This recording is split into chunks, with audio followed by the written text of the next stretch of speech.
Saudi അറേബ്യയിൽ ഇപ്പോഴും ഗോത്ര സംസ്കാരം നിലനിൽക്കുന്ന തീരദേശ സംസ്ഥാനമായ ജിസാനിലായിരുന്നു ഞാൻ കുറച്ചു വർഷങ്ങൾ ജോലി ചെയ്തിരുന്നത്. യമനിന്റെ അതിർത്തി പങ്കിടുന്ന ഇവിടേക്ക് സൗദി തലസ്ഥാനമായ റിയാദിൽ നിന്ന് 2.5 ദിവസം ബസിൽ യാത്ര ചെയ്തു വേണമെത്താൻ. റിയാദിൽ ജോലിയൊന്നും ക്ലച്ച് പിടിക്കാതെ വന്നപ്പോൾ നല്ലൊരു ജോലി തരപ്പെടുത്തി തരാമെന്ന് പറഞ്ഞ് നാട്ടിലെ അയൽവാസി റഫീഖ് ഹാജിയാണ് എന്നെ ജിസാനിലേക്ക് ക്ഷണിച്ചത്. ജിസാൻ പ്രവിശ്യയുടെ ഏകദേശം 100 കിലോമീറ്റർ വടക്ക് കിഴക്ക് ഭാഗത്ത് ഫീഫ മലയുടെ താഴ്വരയിൽ സ്ഥിതി ചെയ്യുന്ന ഐദാബി എന്ന ഗ്രാമത്തിലേക്കായിരുന്നു ഹാജിയുടെ ക്ഷണപ്രകാരം ഞാൻ പോയത്. സബിയ എന്ന സ്ഥലത്ത് ബസ് ഇറങ്ങി അവിടെ നിന്ന് ഐദാബി എന്ന് വിളിച്ചു പറയുന്ന ഒരാളുടെ കാറിൽ കയറിയിരുന്നു. എന്നെ കൂടാതെ കണ്ടാൽ ഒരു അറബി രാജ്യക്കാരനാണെന്ന് തോന്നിപ്പിക്കുന്ന മറ്റൊരാളെയും കൊണ്ട് കാർ ഐദാബിയിലേക്ക് പുറപ്പെട്ടു. മനോഹരമായ ഭൂപ്രദേശം. യാത്രയിലുടനീളം ദൂരേക്ക് നോക്കിയാൽ ഒട്ടകങ്ങൾക്കിടയിലൂടെ കൂട്ടം കൂട്ടമായി മേയുന്ന ആടുകളെയും കഴുതപ്പുറത്ത്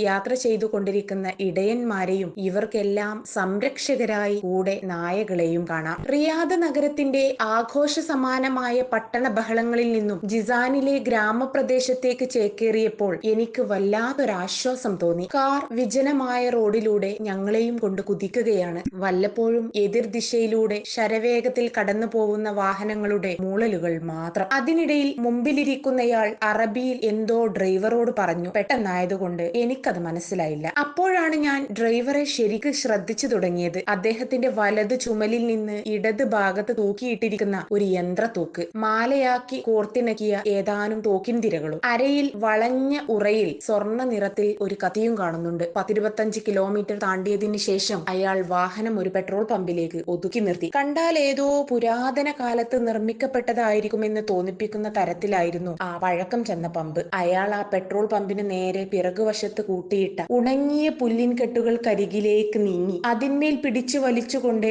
അവിടെയുണ്ടായിരുന്ന മണൽക്കാറ്റേറ്റ് മുഷിഞ്ഞു വലഞ്ഞ ആ നീളൻ കുപ്പായക്കാരനോട് പുൽക്കെട്ടിലേക്ക് നോക്കി ആംഗ്യം കാട്ടി. എന്തൊക്കെയോ പറയുന്നുമുണ്ട്. അല്പസമയത്തിന് ശേഷം അയാൾ കാറിലേക്ക് തിരികെ കയറി ഞങ്ങളെയും കൊണ്ട് യാത്ര തുടർന്നു. അപ്പോഴാണ് ഞാൻ അയാളെ ശരിക്കും ശ്രദ്ധിച്ചത്. കട്ടിയുള്ള കസേരത്തുണി പോലത്തെ ഒരു കറുത്ത തുണി മുട്ടുവരെ നീളത്തിലുടുത്തിരിക്കുന്നു. കാൽപാദത്തിന്റെ സംരക്ഷണത്തിന് ഈന്തപ്പനപ്പട്ട കൊണ്ട് മുടഞ്ഞുണ്ടാക്കിയ ചെരുപ്പ്, തലയിൽ വള്ളിച്ചെടി കൊണ്ടുണ്ടാക്കിയ വട്ടക്കെട്ട്, ഏതോ ചെടിയുടെ പൂക്കൾ കൊണ്ട് തലയുടെ മുൻഭാഗത്തായി വട്ടക്കെട്ടിൽ കുത്തിവെച്ചിരിക്കുന്ന 2 കൊമ്പ് പോലത്തെ നല്ല മണമുള്ള ചെടികളുടെ പൂക്കൾ. സുറുമ കൊണ്ടയാൾ കണ്ണുകൾ എഴുതിയിരിക്കുന്നെന്ന് തോന്നുന്നു.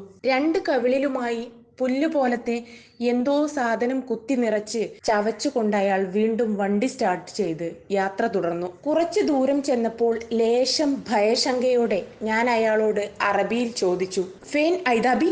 ഐദാബി എന്ന സ്ഥലം എവിടെയാ? അന ഇബ്നസൽ ഐദാബി. എനിക്ക് ഐദാബിയിലാണ് ഇറങ്ങേണ്ടത്.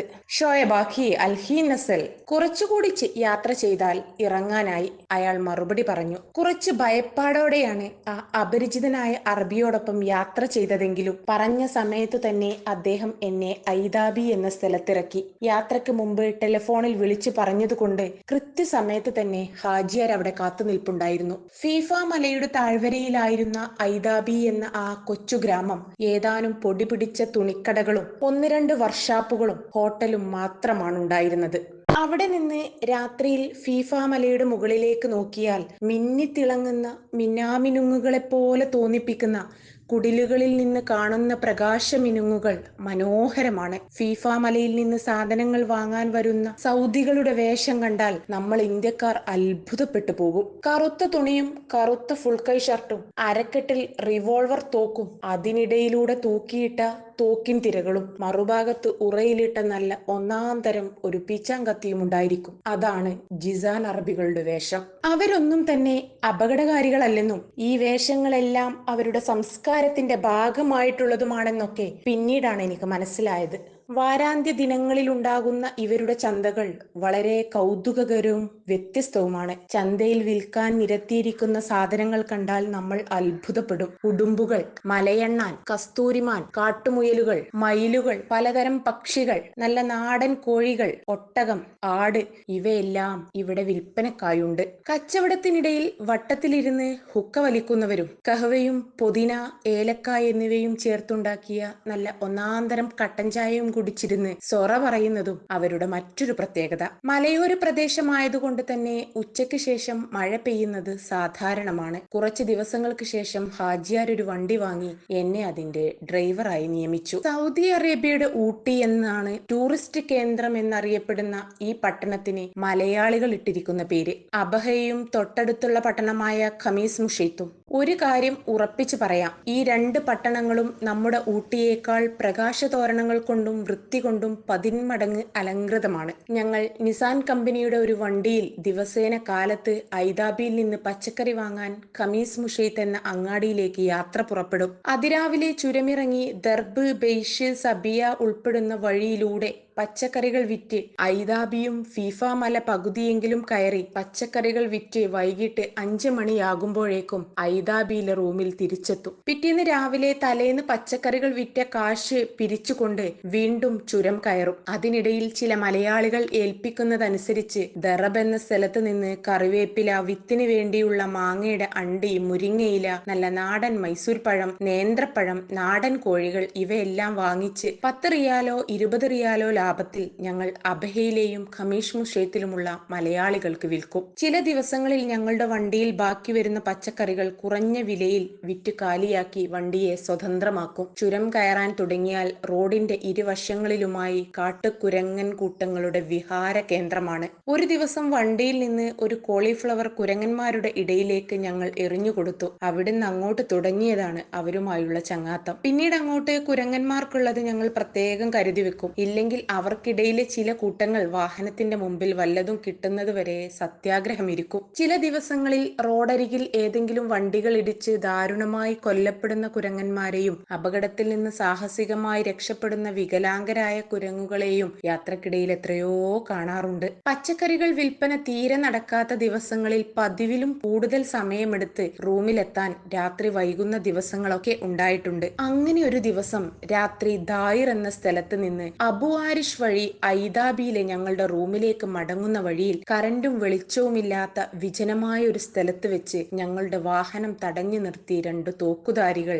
ഞങ്ങൾക്കു നേരെ തോക്ക് ചൂണ്ടി നിൽക്കുകയാണ്. പേടിച്ചു വിറച്ച് ഞാൻ വണ്ടി നടുറോട്ടിൽ തന്നെ നിർത്തി. ഉടനെ തന്നെ തോക്കുധാരികൾ ഞങ്ങളുടെ വാഹനത്തിന് ഇരുവശത്തുമായി നിലയുറപ്പിച്ചു. ഒരുത്തൻ എന്റെ തലയുടെ നേർക്ക് മെഷീൻ ഗൺ ചൂണ്ടിക്കൊണ്ട് അറബിയിൽ എന്താണ് വണ്ടിക്കകത്ത് എന്ന് ചോദിച്ചു. പച്ചക്കറികൾ വിൽപ്പന നടത്തി വരികയാണെന്ന് മറുപടി പറഞ്ഞു. ഹാജിയാരായിരുന്നു അവർക്ക് മറുപടി കൊടുത്തത്. ഉടൻ തന്നെ മറ്റു 2 പേർ വാഹനത്തിലെ പച്ചക്കറികളെല്ലാം പരതി പുറത്തേക്കെറിഞ്ഞു പരിശോധിച്ചു. കൂട്ടത്തിൽ ഞങ്ങളുടെ ശരീരവും പരിശോധിക്കാൻ അവർ മറന്നില്ല. അവസാനം എന്നോട് വണ്ടിയുടെ ഇസ്തിമാറയും റുക്സയും ചോദിച്ചു. രണ്ടും പരിശോധിച്ചതിനു ശേഷമാണ് ഞങ്ങളെ പോകാൻ അനുവദിച്ചത്. പിന്നീടാണ് ഞങ്ങൾ അറിഞ്ഞത് ഫീഫ മലയിൽ നിന്നും അനധികൃതമായി കടത്തിക്കൊണ്ടുവരുന്ന ഒരു തരം ഇലകൾ, അറബിയിൽ അതിന് ഗാത്ത് എന്ന് പറയും. ആ ചെടിയുടെ ഇലകൾ യമൻ അതിർത്തി കടന്ന് സൗദിയിലെത്തിയാൽ മൊത്തമായും ചില്ലറയായും പറയുന്ന വിലക്ക് വാങ്ങാൻ ആളുകളേറെയാണ്. ഈ ചെടിയുടെ പ്രത്യേകതകൾ എന്തെന്നാൽ നമ്മുടെ നാട്ടിലെ ചെറുനാരങ്ങയുടെ ഇലയുടെ ആകൃതിയിലായിരിക്കും. ഈ ഇലകൾ